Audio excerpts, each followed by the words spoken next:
प्रिय बंधूंनो आणि भगिनींनो, मी तुम्हाला येशूच्या नावानं अभिवादन करतो. हे एक अत्यंत महत्वाचं स्थान आहे. हे जेरुसलेम मधील ऑलिव्ह पर्वतावर असलेल्या गथसेमनी बागेचा एक भाग आहे. याच ठिकाणी येशूने क्रुसावर चढवण्यापूर्वी संपूर्ण रात्र प्रार्थना केली होती. त्याआधी येशू जेरुसलेम मध्ये आला की तो नेहमी या ठिकाणी प्रार्थनेत थांबत असे. शास्त्रे या ठिकाणाचा उल्लेख करते आणि सांगते की तो ऑलिव्ह पर्वतावर राहिला आणि तो या ठिकाणी अनेकदा भेट देत असे. गथसेमनी या नावाचा अर्थ आहे तेलाचा घाण्यावर. तुम्हाला माहिती आहे का, जिथे तेल बनवतात ते ठिकाण, हे लोक बिया थंड घाण्यावर टाकतात, त्या चिरडतात आणि त्यातून तेल काढतात. या ऑलिव्ह पर्वतावर ऑलिव्हची बाग होती, म्हणून इथे कुठेतरी थंड घाणा असावा जिथे ऑलिव्हच्या बिया दाबून त्यातून तेल काढलं जात असे. म्हणूनच कदाचित या ठिकाणाला गथसेमनीची बाग असे नाव दिले गेले असावे. याच ठिकाणी येशूचं मन पूर्णपणे चिरडले गेले. ज्याप्रमाणे त्याचे शरीर क्रुसावर चिरडले गेले, त्याचे मन इथे चिरडले गेले. तो आपल्या शिष्यांसोबत इथे आला. त्याने त्यातील तिघांना बोलावले आणि सांगितले, माझे मन मृत्यूपर्यंत अत्यंत दुःखी झाले आहे. माझ्यासोबत जागे राहा, माझ्यासोबत प्रार्थना करा. प्रभू त्यांना अशा प्रकारे विनंती करत होता. प्रभूने त्यांना विचारले, तुम्ही माझ्यासोबत एक तासही जागे राहू शकला नाही का? याच ठिकाणी येशूने तो प्याला स्वीकारला, ज्यामुळे तो जगाच्या पापाचा भार वाहून पापी झाला. येशूने तो प्याला पित्याच्या हातून स्वीकारला. त्याने प्रार्थना केली नव्हती का, जर शक्य असेल तर हा प्याला माझ्यापासून दूर जाऊ दे. जो प्याला त्याने क्रुसावर प्यायचा होता तो इथेच त्याच्या हाती सोपवला गेला. जर तुम्ही विचारले की हे काय आहे, तर मानव जातीचे संपूर्ण जगाचे पाप त्याच्यावर ओतले जाणार होते. त्यानं संपूर्ण जगाचे पाप आपल्या अंगी घेतले, आपले पवित्र रक्त सांडले आणि मरण पत्करले. तेव्हाच माणसाला तारण, मुक्ती आणि स्वर्गाचे आशीर्वाद मिळतील. येशूने तो प्याला स्वीकारला जो त्याला आवडत नव्हता, फक्त कारण तो आपल्यावर आणि माझ्यावर प्रेम करतो. त्याने आपले रक्त सांडले आणि आपल्या पापांसाठी क्रुसावर मरण पत्करले. म्हणूनच येशूचं रक्त आपल्याला सर्व पापांपासून शुद्ध करू शकते. याच ठिकाणी त्याने तो प्याला स्वीकारला.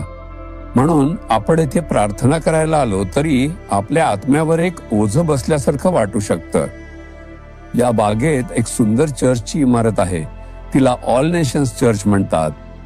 येशूने इथे प्रार्थना केली त्या घटनेच्या स्मरणार्थ त्यांनी हे चर्च बांधले आहे. त्या चर्चच्या इमारतीभोवती त्यांनी अनेक ऑलिव्हची झाडं लावली आहेत, जी त्याचे संरक्षण करतात. या झाडांपैकी 4 ते 5 ऑलिव्हची झाडं येशूच्या काळापासून तिथे आहेत. त्या झाडांनी 2000 वर्षाहून अधिक काळ जगले आहे. ती जुनी झाली आहेत, पण आजही आपण त्यांना फळं येताना पाहू शकतो. प्रत्येक वेळी मी ती झाडं पाहिली तेव्हा मला नेहमीच वाटायचं की या झाडांना येशूच्या प्रार्थनेचा आवाज ऐकण्याचा मान मिळाला. प्रत्येक वेळी मी इथे येतो तेव्हा मी ती झाडं पाहण्याचा नेहमीच प्रयत्न करतो आणि मला येशू आठवत असे, जो तिथे प्रार्थना करत असे आणि त्याची स्तुती करत असे. आजही इथे बरेच लोक प्रार्थना करत असतात. माझ्यासोबत आलेले लोक तिथे गेले आहेत आणि अश्रूंनी प्रार्थना करत आहेत. आज परमेश्वराने तुमच्यासाठी काय वचन दिले आहे? यिर्मया अध्याय 15 वचन 21. मी तुला दुष्टांच्या हातून सोडवीन, तुला बलात्कार्यांच्या तावडीतून मुक्त करीन. परमेश्वर असं म्हणतो, दुष्ट लोक, भयंकर लोक किंवा तुझ्यापेक्षा बलवान लोक तुझ्या आजूबाजूला आहेत का? तू अशा परिस्थितीत आहेस का जिथे संकट, दुःख आणि छळ यांचा सामना तू अजिबात करू शकत नाहीस? दुष्ट लोकांनी तुला गुलाम बनवला आहे का? तुला दुखावला आहे का आणि तुझ्या विरुद्ध उठले आहेत का? परमेश्वर म्हणतो, घाबरू नकोस, मी तुला त्यांच्या हातून सोडवीन. येशूला दुष्ट लोकांनी वेढलं होतं. हे इथेच गतसमनीच्या बागेत घडलं. धार्मिक नेत्यांना येशूविषयी मत्सर वाटत होता, कारण सर्व लोक येशूकडे जात होते. त्यांना वाटलं हे आपलं मंदिर आहे आणि आपण इथले मोठे धार्मिक नेते आहोत. येशू आपल्यापेक्षा जास्त प्रसिद्ध होत आहे. मत्सरामुळे त्यांनी येशू विरुद्ध उठाव केला आणि त्याला मारण्याचा कट रचला. त्या दुष्ट लोकांनी सरकारला त्याला मृत्यूदंड द्यावा म्हणून पटवण्याचा प्रयत्न केला. दुष्ट लोकांनी उठाव केला आणि त्याला अटक केली. त्यांनी अन्यायाने त्याची चौकशी केली. त्यांना माहीत असूनही की तो निर्दोष आहे, तरीही त्यांनी त्याला क्रुसावर दिलं. दुष्ट सैनिकांनी त्याला मारहाण केली आणि छळ केला. पण किती काळासाठी? देवाने त्याला त्यांच्या हातून सोडवलं, मृत्यूवर विजय मिळवून त्याला जिवंत केले आणि आजही येशू जिवंत आहे. दुष्टांमुळे होणारे दुःख किती काळ टिकेल? फक्त क्षणभर. घाबरू नका. ते तुम्हाला कायमचे गुलाम करू शकत नाहीत, ना तुम्हाला सतत त्रास किंवा अपमान करू शकतात. प्रभू तुम्हाला त्यांच्या हातून सोडवेल आणि त्याच लोकांमध्ये तुम्हाला साक्षीदार म्हणून उभं करेल. हेच येशू करून आलाय. त्याला सांगा, प्रभू मला या दुष्ट आणि भयानक लोकांच्या हातून सोडव आणि मला साक्षीदार म्हणून उभं कर.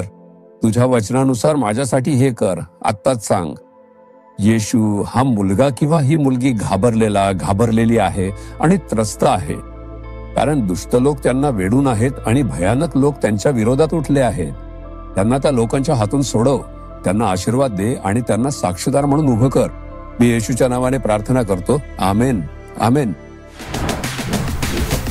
जीसस रिडीम्ड मराठी ह्या YouTube चॅनेलला सबस्क्राईब करा. सबस्क्राईब बटनावर क्लिक करा आणि बेल चिन्हावरही क्लिक करा. दररोजच्या नवीन कार्यक्रमांची माहिती मिळवा.